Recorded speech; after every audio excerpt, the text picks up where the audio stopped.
நீ வரப்போகிற ஆண்டுகள் ஆவிக்குரிய உலகத்துக்கு ரொம்ப முக்கியமான ஆண்டுகளா இருக்க போகுது. வருகிற வருடங்கள், இந்த கடைசி நாட்கள், ஆண்டவருடைய வருகை, இந்த கடைசியில நாடுகளுக்குள்ள என்ன நடக்குது, நாடுகள்ல என்னென்ன நடந்துட்டு இருக்கு, ஒருவேளை இதெல்லாம் நீங்க அறிந்து கொண்டால் நல்லா இருக்கும். ஆமென். இந்த என்னத்தை சாப்பிடுவோம், என்னத்தை உடுத்துறது, என்னத்தை சாப்பிடுறது, இந்த இந்த ஒரு சர்வைவல் மென்டாலிட்டி அப்படின்னுவாங்க, பிழைப்பு அப்படின்னு சொல்லுவாங்க.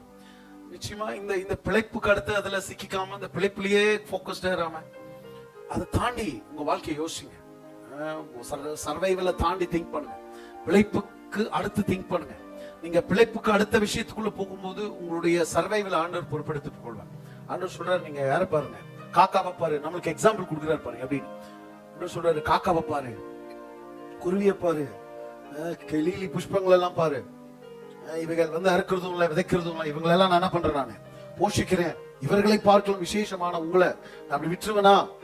அப்போ சர்வைவல் மென்டாலிட்டின்றதே ஒரு வகையான ஒரு சந்தேகமா வாழ்ற ஒரு வாழ்க்கை தான். அப்போ ஆண்டவர் சாப்பாடு கொடுப்பாரா? உங்க வீட்டுல உங்க பிள்ளைங்க, எங்க அம்மா இனி எங்களுக்கு சாப்பாடு கொடுப்பாங்களா, இனி எங்களை போஷிப்பாங்களா, எங்களுக்கு எதாவது பண்ணுவாங்களான்ற அந்த சந்தேகத்தோடு பிள்ளைங்க வாழும்போது அவங்க பிள்ளைங்களோட எதிர்காலத்துக்கு என்ன இல்லை, என்னன்னா கேரண்டியே இல்லை. பிள்ளைங்களோட வாழ்க்கைக்கு எந்த ஒரு செக்யூரும் இல்லை. அது எங்க பிள்ளைங்க, எங்க அம்மா அப்பா இனி எனக்கு சாப்பாடு கொடுக்க முடியுமா, எங்க அம்மா அப்பா இனி எங்களை காப்பாத்துவாங்களா, எங்க அம்மா அப்பா இனி எங்களை பாத்துப்பாங்களான்ற அந்த அந்த அந்த ஃபீலிங்ஸ் ஒரு இன்செக்யூர்டான ஒரு ஃபீலிங்ஸ். இந்த ஒரு பாதுகாப்பின்மையான ஒரு வாழ்க்கை, இது ஆபத்தான ஒரு வாழ்க்கை.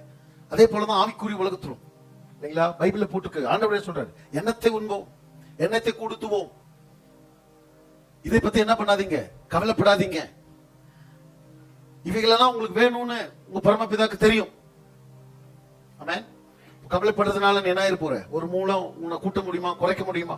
இப்போ நம்மளோட வாழ்க்கை ஒரு தரமுள்ள ஸ்டாண்டர்ட் லைஃப் என்னன்னா, இந்த பிழைப்புக்கு அடுத்து யோசிக்கணும், பிழைப்புக்கு மேல யோசிக்கணும். அடுத்துன்றதை விட you have to think about survival. ஹல்லேலூயா. இந்த கிறிஸ்தவ அதுக்குதான், இயேசு கிறிஸ்து நமக்குள்ள அதுக்கு தான் வந்தாரு. பரிசுத்த ஆவியானவர் நமக்குள்ள இன்னைக்கு அதுக்கு தான் இருந்து நடத்திட்டு இருக்கிறேன். எதுக்காக? உங்களுக்குள்ள இயேசு கிறிஸ்து வந்ததுக்கும் பரிசுத்த ஆவியானவர் உங்களுக்குள்ள வாழ்றதுக்கும், உங்களுக்கு 3 வேளை சாப்பாடு கொடுத்து, உங்களுக்கு நல்ல ட்ரெஸ் கொடுத்து, ஒரு நல்ல ஒரு வாழ்க்கை, ஒரு சின்ன வீடு கொடுத்து, ஒரு கார் கொடுத்து, நல்ல ஒரு வாழ்க்கை வாழ வைக்கிறதுக்காகவா? சொல்லுங்க. இதெல்லாம் ஆண்டவர் அறியாதவங்க பண்றது இல்லையா? பண்றாங்களா இல்லையா? என்ன பண்றாங்க?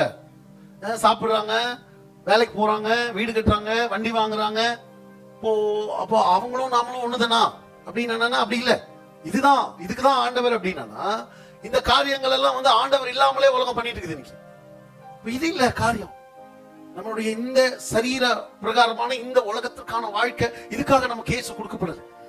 சில பேர் ஆமென் சொல்றீங்க. நமக்குள்ள கொடுத்திருக்கிற நமக்கு ஆண்டவர் இதற்காக நமக்குள்ள வரல. சில பேர் ஆமென் சொல்றீங்க. இது விட ஒரு பெஸ்ட் லைஃப் வாழ நமக்குள்ள வந்திருக்கிறார். இது விட பெட்டரான வாழ்க்கை வாழ வந்திருக்கிறார். ஹல்லேலூயா. ஆண்டவர் அறியாதவங்க எப்படி வாழ்றாங்களோ அதை காட்டிலும் மேலான வாழ்க்கை வாழ, அதை காட்டிலும் இன்னைக்கு நம்ம பிரச்சனை இல்லை. என்ன ஏதாவது வந்தாலே அவங்க அப்படி இருக்கிறாங்க, இவங்க அப்படி இருக்கிறாங்க, இவரு அப்படி இருக்கிறாரு. உங்களுக்கு அதை பத்தி எல்லாம் உங்களுக்கு என்ன கவலை? உங்களுக்கு பைபிள் இருக்குது, உங்களுக்கு வசனம் இருக்குது, உங்களுக்குள்ள பரிசுத்த ஆவியானவர் இருக்கிறாரு. நீங்க போக்கஸ் பண்ண வேண்டியது என்ன? உங்க வாழ்க்கையை தான். சொல்றது எவ்வளவு பேர் புரிஞ்சு, அவங்க ஏன் இப்படி, இவங்க ஏன் இப்படி, அந்த இவர் இப்படி, இந்த இவர் இப்படி, இது நமக்கு இதெல்லாம் நமக்கு தேவையில்லை. ஆமாவா? உங்களுக்கும் இயேசு கிறிஸ்துக்கும் ஒரு தனிப்பட்ட உறவு இருந்தா மத்தவங்க பத்தி உங்களுக்கு என்ன கவலை? நான் சொல்றது புரிஞ்சுங்களா, புரியலைங்களா? You have to focus on your relationship with God. நீங்கள் தேவனோடு வைத்திருக்கிற அந்த உறவை நீங்க என்ன பண்ணணும்? ஃபோக்கஸ் பண்ணணும். அது புரிஞ்சு, அவங்க ஏன் இப்படி, இவங்க ஏன் இப்படி, அந்த இவர் இப்படி, இந்த இவர் இப்படி, இது நமக்கு இதெல்லாம் நமக்கு தேவையில்லை. ஆமாவா? உங்களுக்கும் இயேசு கிறிஸ்துக்கும் ஒரு தனிப்பட்ட உறவு இருந்தா மத்தவங்க பத்தி உங்களுக்கு என்ன கவலை? நான் சொல்றது புரிஞ்சுங்களா, புரியலைங்களா? You have to focus on your relationship with God. நீங்கள் தேவனோடு வைத்திருக்கிற அந்த உறவை நீங்க என்ன பண்ணணும்? ஃபோக்கஸ் பண்ணணும். அதுல நீங்க அதிகரிக்கணும், அதுல வாழணும். எவ்வளவு பேர் ஆமென் சொல்றீங்க? ஹல்லேலூயா. அதனால இந்த பிழைப்புன்றதை தாண்டி அதுக்காக உங்க லைஃப் ஒப்பு கொடுங்க. பிழைப்புக்கு மேலாக உங்க அந்த சர்வைவல் மென்டாலிட்டி, இந்த இடத்துல இருந்து இன்னும் என்ன பண்ணுங்க, மேல வாங்க. ஹல்லேலூயா.